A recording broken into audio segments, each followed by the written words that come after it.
Absolute dynamite. Oh my goodness. It's not really for me to welcome you to Essex because I've got Mr. Essex himself next to me, the county sheriff, Lee. And Lee, we've been putting on shows in Brentford for Brentwood. Sorry, what did I say? Brentford, yeah. Not yet. One day. For the past couple of years, it seems to be going up a gear each time, and that must be a great source of pride for a local boy like yourself. Yeah, no, it's good. Obviously, Brentwood's a great venue. Had some big fights there years ago, and obviously for the last 3 years, we've been there quite regularly. So it's good to obviously have a big show like Golden Contract at the Brentwood Centre. We're practically sold out, so it's going to be a very exciting night, and obviously the atmosphere should be through the roof. Yeah, we got those last few tickets from the boxes or online, but like Lee says, not many left. The draw raised some eyebrows, I think. Obviously got the matchup of the former British champions, some controversial choices made by the blue ball. Sorry, the blue balls. That's it. So, what did you make of the bouts we've got on Saturday night ahead of? I was quite shocked with obviously to get two of the favourites fighting each other. I think they was both shocked as well. But obviously, still stylistically, it's going to be a great fight. Two very experienced fighters. Looking forward to that fight. It's Tommy Philbin versus Serge Michel is another great fight. Obviously, Serge Michel is a 2016 Olympian, so he's a very established fighter. Tommy Philbin's coming back from probably the darkest times in his life, but to see him on a big show is great for obviously MTK and great for everyone to see. So I'm really looking forward to that fight. Liam Conroy versus Andre Sterling is probably the fight of the night for me. Too stylistic, it's going to be a great fight, and they're both going to go hammer and tongs.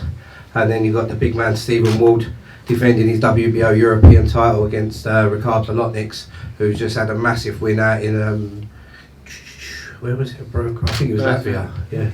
Yeah, against an 18-0 Russian. So it's 4 great fights, and it's going to be a great night. And even the undercard with our 4, we've got 4 debutants on the undercard, who all sold 250 tickets plus each. So it's going to be a random venue, and it's going to be a great night. Yeah, really looking forward to it. And let's start straight off with the fighters.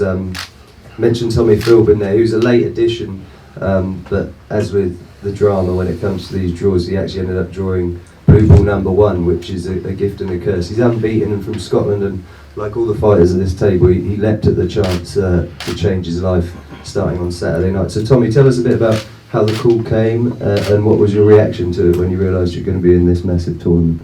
The call came, I actually got asked at the press conference for my last fight a few weeks ago. Jumped at the chance to speak to my coach. My coach said yes, definitely, and then I was just waiting on the call. So when I got the call, my missus was actually just off a night shift, and she was in her bed sleeping, and a message came through, and I was like, oh, I want to wake up, I want to. So I was delighted. More delighted than her, probably being. Nah, she was as well. And like we mentioned, you had blue ball number 1 yesterday, and that's almost a chance to throw an insult at someone and say, I think you're the weakest fighter. Yeah. But it's all business here. But what in Serge Michel did, just explain to us the decision. Why did you fancy that job in particular above the others? I had a couple of people in mind, and it's just the last week or so I've been looking at Michel, and I'm like, I've got to beat him. I think I've got to, styles my fight's going to, the fight's going to gel well, or both our styles going to gel. And I just thought, I've got to beat him, and he picked a red ball, and I got number 1 boy, so that was my obvious choice. That was it, job done. Over to you, Serge. Welcome, Willkommen, and he's going to speak to us through his representative, Daniel Todorovic, who's going to kindly translate. Serge, the person who gets chosen first sometimes can use it as a source of motivation, like feeling insulted that perhaps someone thinks that they're the easiest touch in the lineup. Is that something you will use as motivation? Es ist so, dass ehrlich jetzt erstes gewählt, siehst du deswegen vor als Beleidigung und das als Motivation, dem zu beweisen, dass es die falsche Pick war? Nein, ich sehe das als keine Beleidigung. Ich meine, ich wurde als Erster gewählt, wie beim Fußballspielen, also ist man ein guter Mann, ja. ich bin zufrieden, so wie es gelaufen ist. Ja, ich wollte den roten Ball ziehen, um wie gesagt den Leuten oder mir das zu ersparen, um jemanden auszusuchen. Und ich bin zufrieden, wie es gelaufen ist. Genau so haben wir es uns vorgestellt. Und So he doesn't see it as an insult, you know, on the playground as a kid when they played football. The first that got picked is the best on the pitch, so yeah. So he sees it as plus motivation, and he didn't want to pick anyways. He wanted to have a red ball. He got it because he said, no matter who's going to come, he needs to beat everyone. Because when you don't have the motivation, or if you have doubts in your talents, then it's the wrong tournament to be in. So yeah, he's absolutely positive that he can show a good performance on Saturday. And specifically about Tommy, did you spend much of last night researching, watching footage of Tommy and trying to work out weaknesses? And if so, how does he win this fight on Saturday?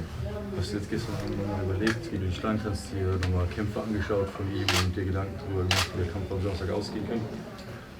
Also ich muss dazu sagen, ich habe gestern gut zu Abend gegessen, hatte eine ruhige Nacht und ich habe mir jetzt großartig keine Gedanken gemacht. Das überlasse ich meinem Team, meinem Trainer und wir stimmen uns kurz vorm Kampf oder jetzt halt noch in den Pratzen darauf ein. Aber ich sag mal so viel mit meiner Erfahrung, mit meiner boxerischen Ausbildung, mit meinen Qualitäten, vor allem mit meiner Stärke, die ich hierher ins Turnier gebracht habe.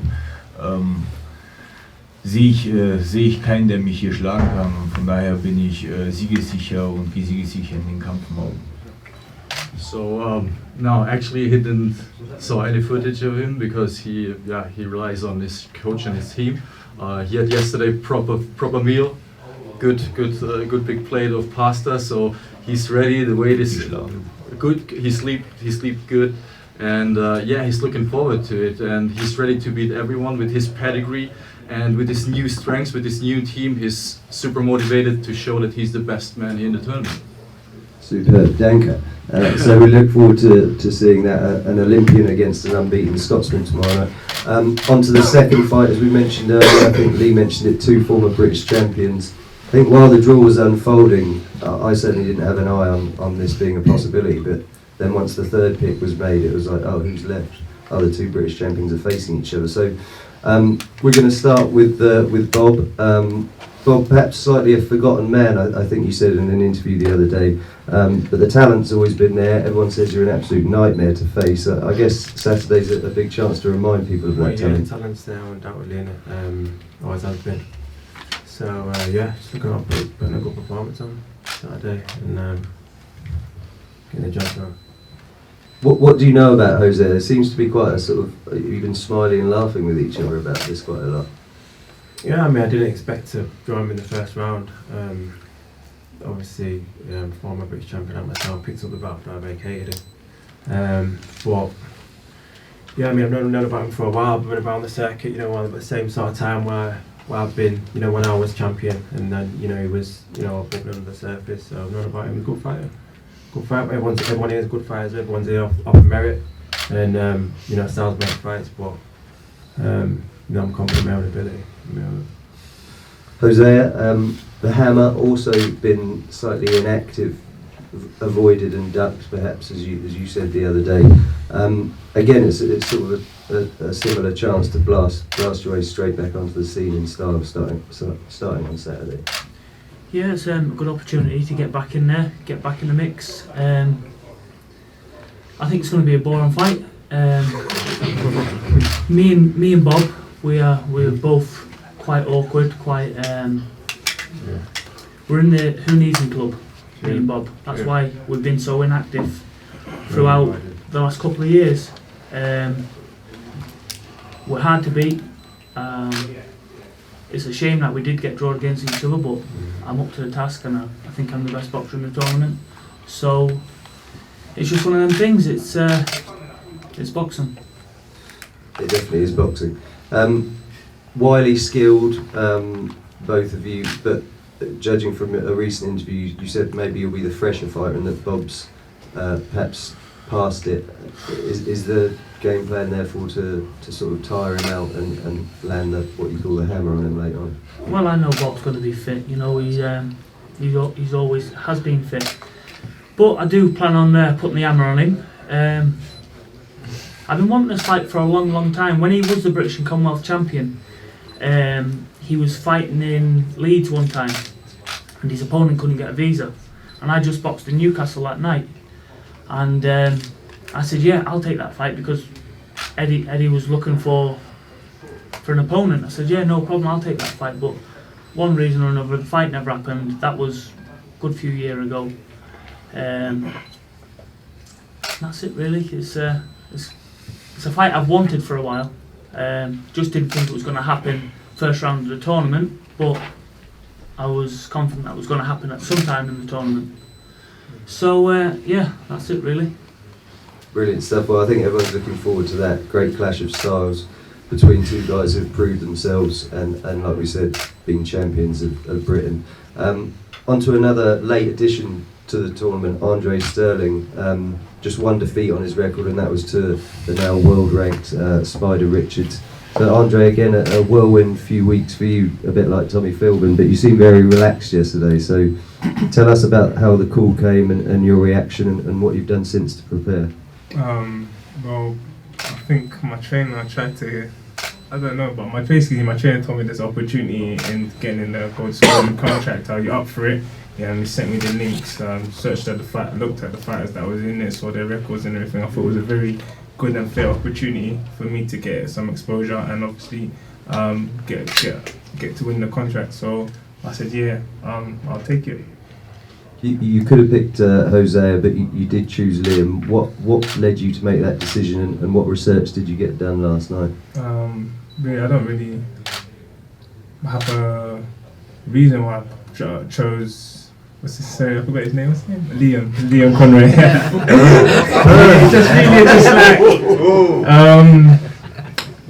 Just a thought, just a meeny miny mo thing, and just thought, you know what, let me just go with Conroy. It's nothing personal. It's business. If Jose Burton does well in his fight, and I'm looking to get through my fight, we'll meet up. I'm not scared to fight anybody. I'm prepared. I'm fit and ready to go. Good stuff. Yeah, it can't really be personal if you don't know someone's name. So over to Liam. Sterling is in your way. I guess one of the things people were watching for yesterday was the possibility of you fighting Ward after that absolute cracker you had in Belfast. So when he drew a blue ball, were you thinking, oh God, here we go again with Steve? I just had no idea. You have no idea what anyone's thinking, do you? But I didn't expect him to pick me. But when he had on the ball, he had a little stand round at everyone, and I thought, oh, he might pick me there. But he never. We got on and that, so hopefully we'll meet later in the tournament if we get to meet again. And on Andre, you said yesterday you were happy with being selected by him. So I guess again, what research did you get in? I believe you're actually underdog with the bookies to beat Andre. So yeah. That's a position you're well used to proving people wrong. Yeah, I wouldn't have it any other way. I think I'm the underdog with the bookies every time. So yeah, I enjoy that. I had a little look at him yesterday because I hadn't seen much of him before, and I think stylistically this is probably the one in the tournament which will gel and make for a good scrap really. So I'm looking forward to it. Thankful and CK for getting me the opportunity and putting me in here and putting me in with another top quality lad in Britain and getting to showcase my skills again. Brilliant stuff. That could well be fight of the night. That's Lee's hot tip. Anyway, so we look forward to that one as well. Our last quarter final on the night will be Stephen Ward against Richard Bolotniks. So I guess mentioning you could have chose Liam, it's a question of choosing the devil you don't know rather than the devil you do with Bolotniks. Stephen?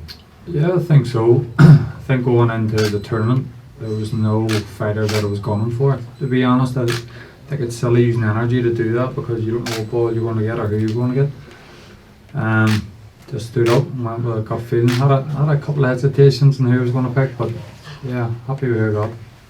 Good stuff. And with an interview you did yesterday, you said that you didn't want to do research or sort of fall down what you called a black hole of worrying about that too much. Now you do have your target. I mean, again, I keep asking him on the same boring question, but did you watch lots of him last night? No, not lots. Not lots. I think it's good to have a wee look just to refresh and understand, what there is to expect.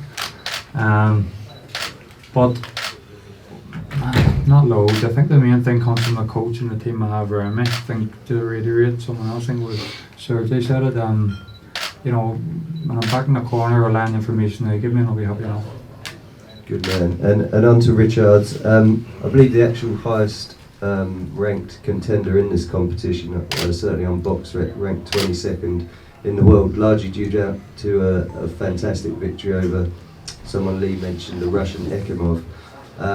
So how high is your confidence coming into this tournament off the back of that, Richards? I'm at 22. Yeah, it's only just numbers. So everyone who is here, very tough guys, very good boxers. I want to fight with everyone in this tournament. I'm happy. Fight with Andrew Ward. He's a champion. What? Stephen Ward. I'll take that compliment. Sorry, Stephen Ward. I saw fight with Liam. Actually, I think Liam won that fight. So I have 2-3 guys who is one of the best here. Yeah, and I think they have a mistake. Or they say they're best. So I want to show them they're not correct. So I'm ready, and I will show it's Saturday a good fight. It's good tournament. It's a good chance for me. And on Stephen specifically, lastly, well, yeah, is he much like Andre Ward? What did you learn about him? Sorry. What did you learn about him from watching him after he picked you yesterday? Nothing. For one leg, we'll see in the second round. The fight will show everything. Brilliant. Thanks very much, gentlemen, and another great fight there. Superb matchups, all four of them actually. Looking, I can't pick winners or which one's going to be fight of the night. I haven't said anything about that. It's unprofessional. So we're going to throw it off. Umar, I need your question in here. Hey? We're going to throw open to any questions from the media here assembled. Danny, you got any? Don't mean to single me out. Yes. Yeah, so Liam, you obviously had the big fight with Stephen. I spoke to you earlier. You said you thought on balance, even though you lost by a point on all 3 cards, you thought he deserved the win. How keen are you later in the tournament to get the opportunity for revenge? Yeah, the competitive side of me, I'd love to get the chance to box him again and finish it off as it was stopped early, but like I say, I wish him all the best, and we'll see what happens. Jose, really. Obviously, you've been screaming for a big opportunity, a big fight. It must have been a frustrating period for you. Now you've got that in the Golden Contract live on Sky. Do you feel like there's extra pressure to deliver? No, there's no pressure at all. I've been wanting big fights for the last 3 years. I just can't get them. This has given me the opportunity to show people why nobody really wants to fight me. So no extra pressure. Any others? No. We're going to have face-offs, I believe, with all 4 matchups, and then the weigh-in. We're back here 1 PM on the scales tomorrow. Thanks again for coming, everyone. Is special.